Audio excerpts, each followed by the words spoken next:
Assalamualaikum warahmatullahi wabarakatuh. A'udzu billahi minasy syaithanir rajim. Bismillahirrahmanirrahim. Alhamdulillahi rabbil alamin. Alhamdulillahilladzi ahyana ba'dama amatana wa ilaihin nusyur. Rabbi shrah li sadri wa yassir li amri wa hlul 'uqdatan min lisani yafqahu qawli. Allahumma hdi qalbi wa saddid lisani bihaqqi sayyidina Muhammadin sallallahu alaihi wasallam. Radina billahi rabba, kami semua redha Allah Tuhan kami. Wa bil Islam dina, kami semua redha Islam cara hidup kami. Wa bi Muhammadin nabiyyan wa rasula, dan kami semua redha bahawa Muhammad sallallahu alaihi wasallam seorang nabi dan rasul. Nawaitu ta'limat wa ta'alluma lillah. Aku niat belajar dan mengajar kerana Allah.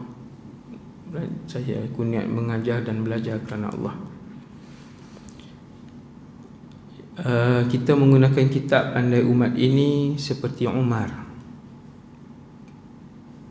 hidup seperti Sayyidina Umar bin Al-Khattab radhiyallahu an, yang mengutamakan redha Allah daripada keseluruhan redha manusia.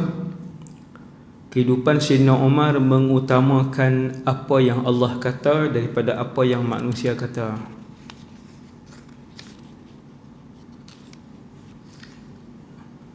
Kita hari ini kalau berlaku isu, kadang-kadang orang ramai menilai isu tu berdasarkan apa yang netizen kata semata-mata.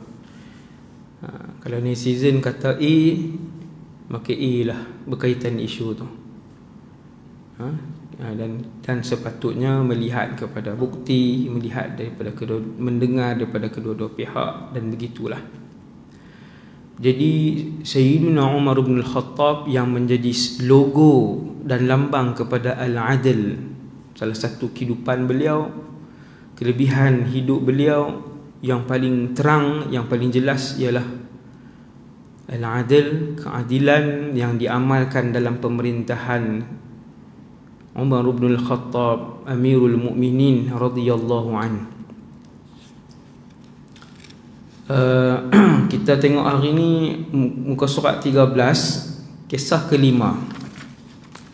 Ada dua kisah lagi. Ada dua lagi kisah berkaitan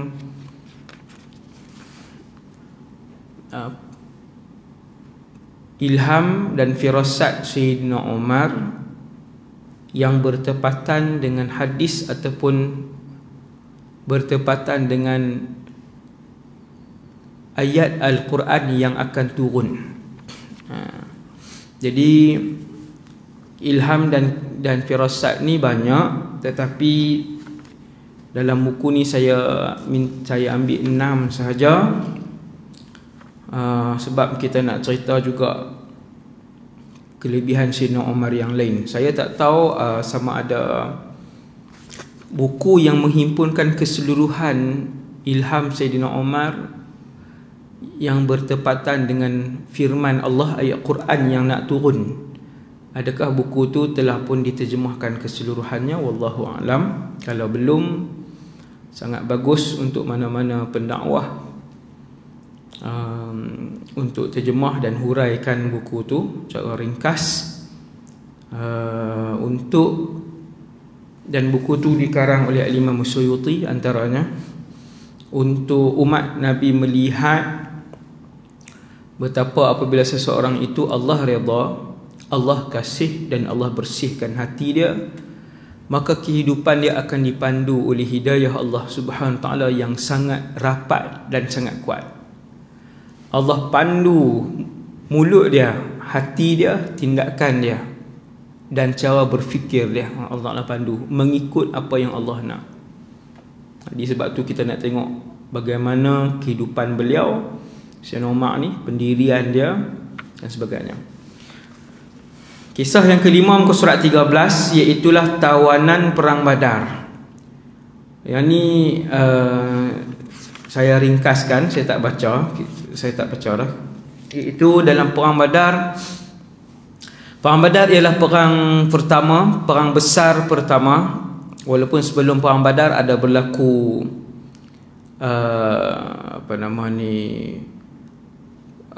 pertempuran kecil lain di antara orang Islam dan musyrikin. Yang tu boleh rujuk dalam kitab sirah yang agak besar sikit.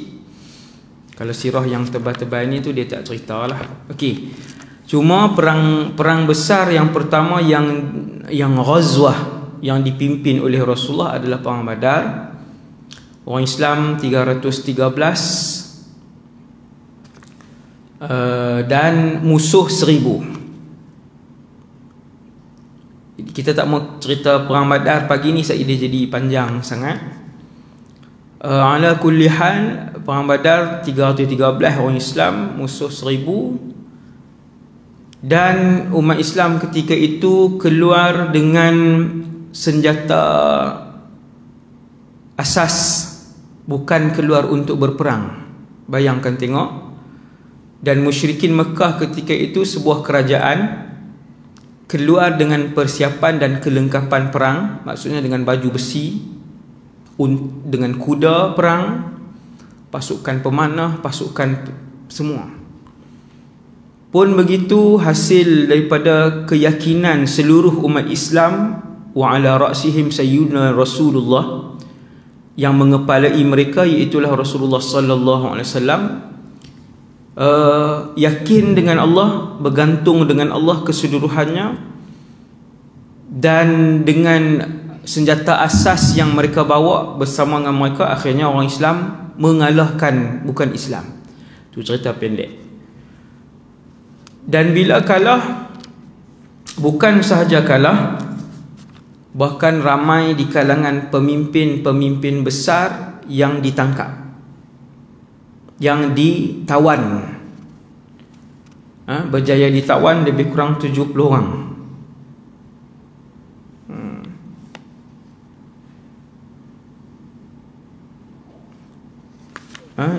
Berjaya ditawan dalam perang Badar. Bila habis ditawan, saya terus masuk pada tajuk ni. Dalam perang, dalam sesuatu peperangan, maka Allah Subhanahu Taala memberikan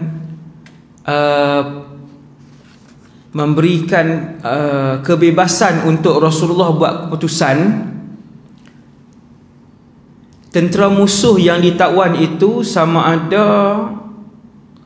mereka diberi peluang untuk masuk Islam, kita tawarkan Islam, ataupun dijadikan tebusan, maksudnya bagi balik kat musuh, dan musuh kena bagi jumlah wang yang tinggi. Kalau kita kata hari ni mungkin 1 juta seorang, kan, contohlah. Ataupun pilihan yang ketiga, Allah Ta'ala bagi pilihan seperti Allah Ta'ala sebut dalam surah Muhammad ayat 4. Tuan-tuan boleh rujuk, buka balik. Ini cara belajar kan. Bila saya sebut ni, maksudnya tengok balik surah Muhammad ayat 4. Oh, ayat ni berkaitan dengan seandainya dalam satu peperangan kita tawan musuh, apa kita kena buat kepada musuh itu. Boleh tak lepas macam tu saja, berdosa ataupun tidak? Okey. Jadi ada beberapa pilihan. Yang pertama, berdakwah kepada mereka untuk masuk Islam. Yang kedua,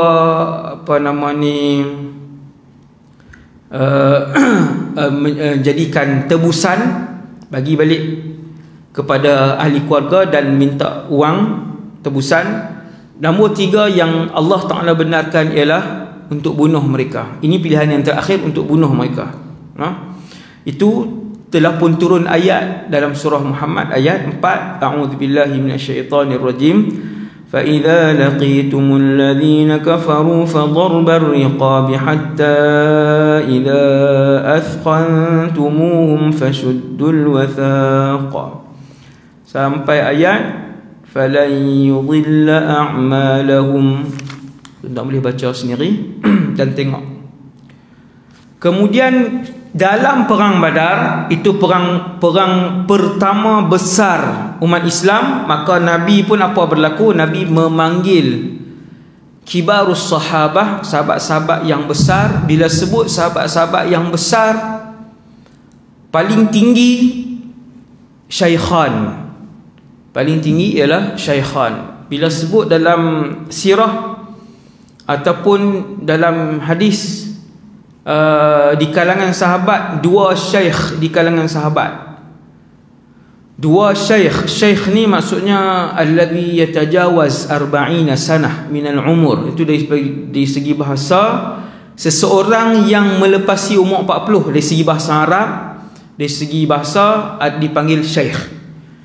Bila disebut siapakah dua orang syekh sahabat, Abu Bakar dan Umar. Maksudnya yang paling orang panggil apa? Yang paling berpengaruh, yang menteri yang paling kanan lah, senang sekali. Menteri yang paling kanan Nabi untuk Rasulullah adalah Abu Bakar dan Umar. Sehingga kan kata Sayyidina Ali, betapa Sayyidina Ali selepas kewafatan Rasulullah, antara benda yang Sayyidina Ali radhiyallahu anhu wa alaihi salam cemburukan ialah apabila dia melihat dan mengenangkan peristiwa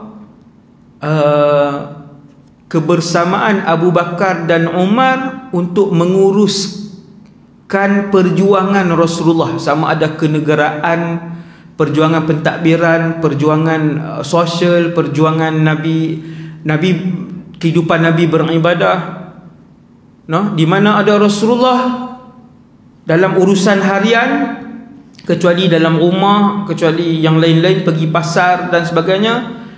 Urusan harian Nabi, politik, pendidikan, tarbiyah, ibadah, mesti ada Abu Bakar dan Umar. Telah masuk ke dalam rumah itu Rasulullah, kemudian Abu Bakar, kemudian Umar, untuk berjumpa sekian-sekian. Telah pergi ke tempat itu Rasulullah bersama Abu Bakar dan Umar. Telah berbincang tentang perkara itu Rasulullah, Abu Bakar dan Umar. Banyaknya peristiwa itu, sehingga Nabi pernah menyebut dalam satu hadis, wahai Abu Bakar, wahai Umar, hakadha yadkhulu thalathatunal jannah, begini kita akan masuk 3 orang dalam syurga. Sambil Nabi meletakkan tangan kanannya di atas bahu Umar, dan tangan kanannya di atas bahu Abu Bakar, dan tangan kirinya di atas bahu Umar radhiyallahu anhum wa ala rasulina salam. Jadi bila perang Badar berlaku, 70 tawanan, yang tu kali pertama seramai itu, dan ramai di kalangan 70 itu pemimpin besar Quraisy. Dalam perang Badar dahlah ramai pemimpin besar yang mati, antaranya Abu Jahal pun mati dalam perang Badar. Yang paling banyak menggagal, melambatkan, menghalang dakwah Rasulullah sallallahu alaihi wasallam ialah Abu Jahal. Jadi bila 70 tawanan, Nabi panggil sahabat-sahabat yang besar ni mesyuarat untuk berbincang. Bila mai panggil berbincang dan kemudian Nabi pun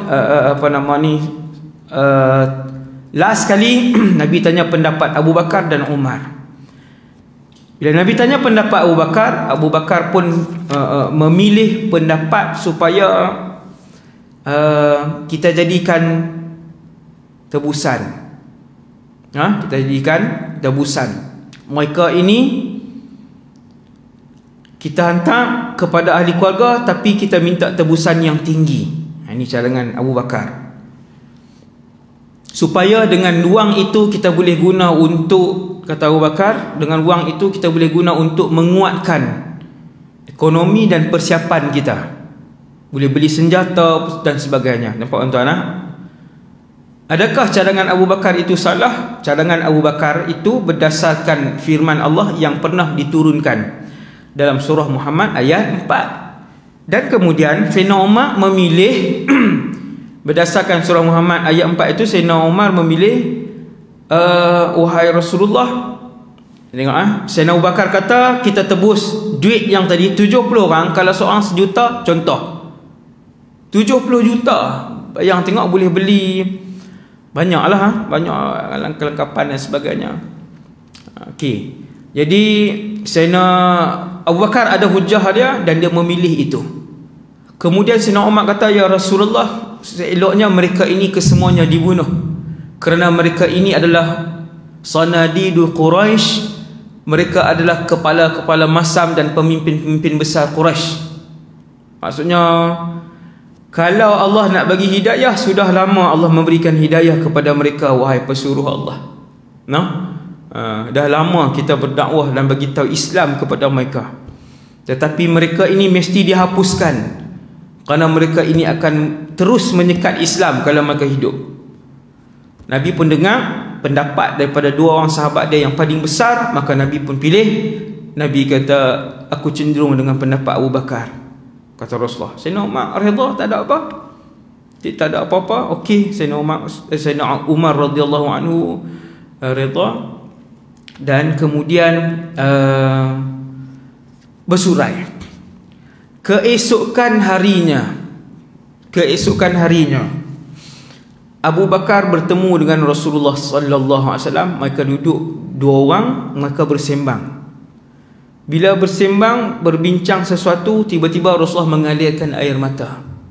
Nabi menangis. Bila Nabi menangis, Abu Bakar pun menangis. Kedua-duanya menangis teresak-esak. Ini Rasulullah dengan Abu Bakar. Subhanallah, anak murid paling kanan Rasulullah iaitulah Abu Bakar.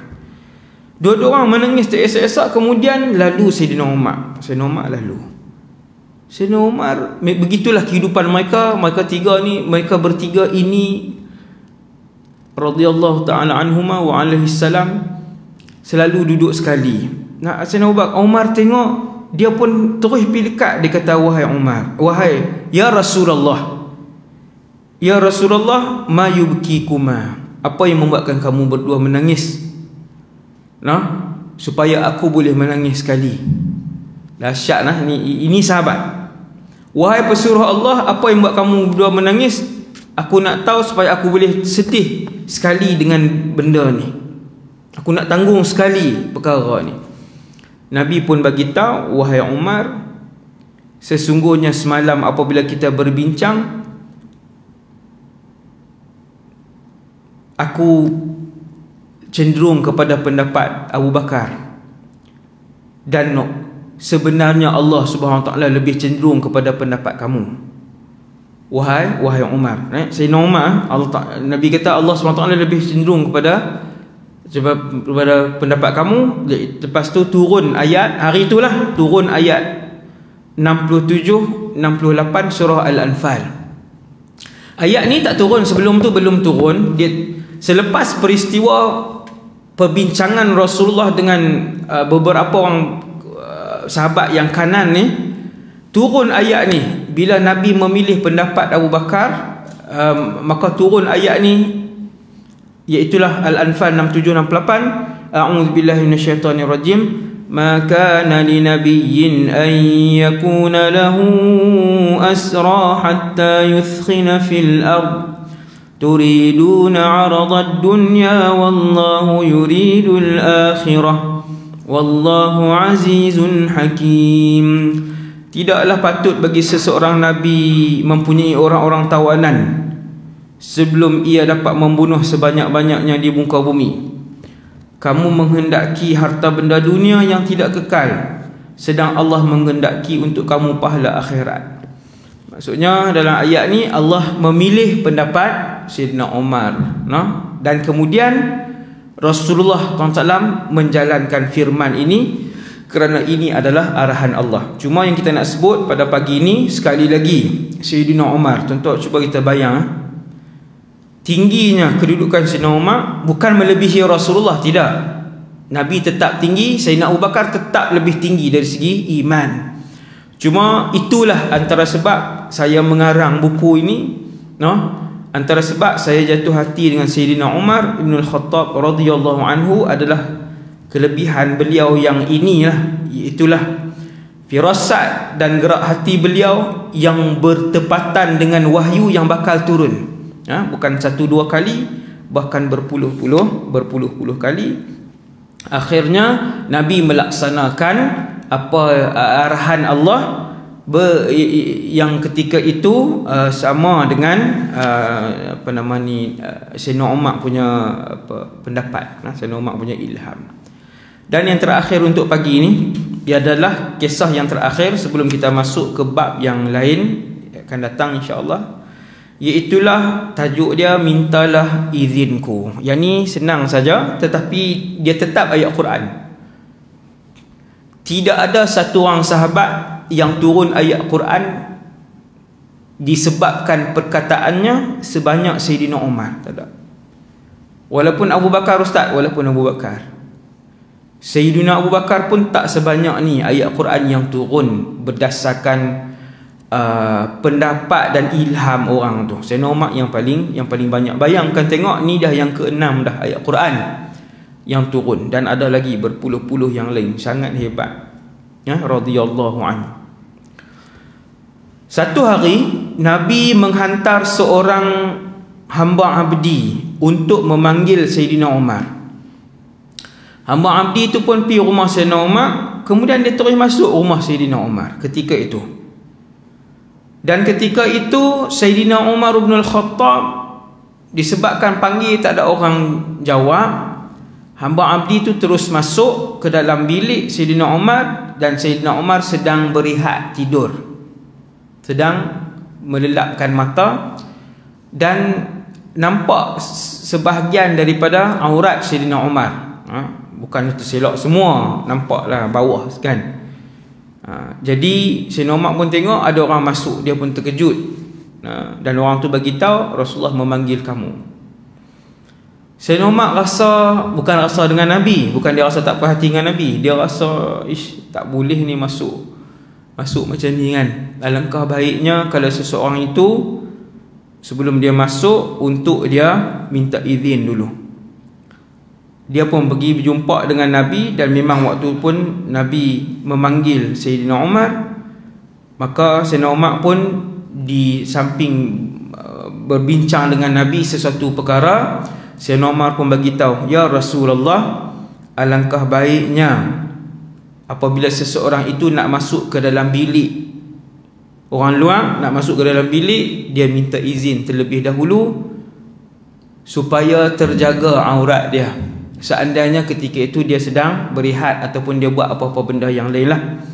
Sayyidina Umar sebut begitu je, subhanallah, sangat ajaib. Dia sebut begitu je, Allah Ta'ala buat turun surah An-Nur ayat 58. Surah An-Nur ayat 58. Tuan-tuan perempuan yang dirahmati Allah sekalian, kesemua firman Allah ini akan kekal selama-lamanya, takkan musnah, seperti mana tidak musnahnya syurga dan neraka. Bahkan lebih mulia ayat-ayat Al-Quran ini. Ayat-ayat yang berapa puluh ayat Quran yang menceritakan tentang Umar ini akan diabadikan sampai selama-lamanya, bahkan selama kewujudan Allah Subhanahu Wa Taala. Kalau kita buat andaian lah, contoh satu hari nanti contohlah andaian syurga tak ada, neraka pun tak ada. Syurga kita bakal masuk apa semua, lepas tu selepas kita hidup berapa puluh bilion tahun tu, kemudian syurga tak ada, neraka pun tak ada. Ayat Quran ini adakah dia akan hilang juga? Dia akan hilang, sebab dia kalam Allah. Maksudnya betapa mulianya orang yang kisahnya disebutkan dalam Quran, disebabkan dia turun ayat itu, antaranya Sayyidina Umar. Maka turun surah An-Nur ayat 58. A'udzubillahi minasyaitonirrajim. Tuan-tuan puan-puan boleh tulis kan, ataupun tengok balik surah An-Nur, baca balik. Oh, ayat ni saya duk baca ni selalu kan. Saya tu tuan-tuan lah, maksudnya tuan-tuan duk baca Quran setiap hari kan. Oh, ayat ni baru kita tahu yang ni menceritakan tentang sekian. Wahai orang yang beriman, saya baca sikit terjemahan dia. hendaklah para hamba kamu dan orang-orang yang belum baligh dalam kalangan kamu meminta izin kepada kamu sebelum masuk ke tempat kamu dalam 3 masa. Yang pertama sebelum subuh, dan yang kedua ketika kamu membuka pakaian kerana kepanasan tengah hari, dan selepas solat isyak. Itulah 3 masa turun ayat Quran. Subhanallah. Jadi takat tu dulu insya-Allah untuk kuliah subuh pada pagi ni cara ringkas 20 minit kan, 25 minit untuk sama-sama kita isi masa PKP ni. Kita doakan keselamatan dan kesihatan semua umat Nabi Muhammad sallallahu alaihi wasallam yang Islam, dan kita doakan supaya semua umat Nabi yang belum Islam dikurniakan hidayah oleh Allah Subhanahu wa taala. Sallallahu ala sayyidina Muhammad wa ala alihi wa sahbihi wasallam. Subhanakallahumma bihamdik asyhadu an la ilaha illa anta astaghfiruka wa atubu ilaik. Assalamualaikum warahmatullahi wabarakatuh.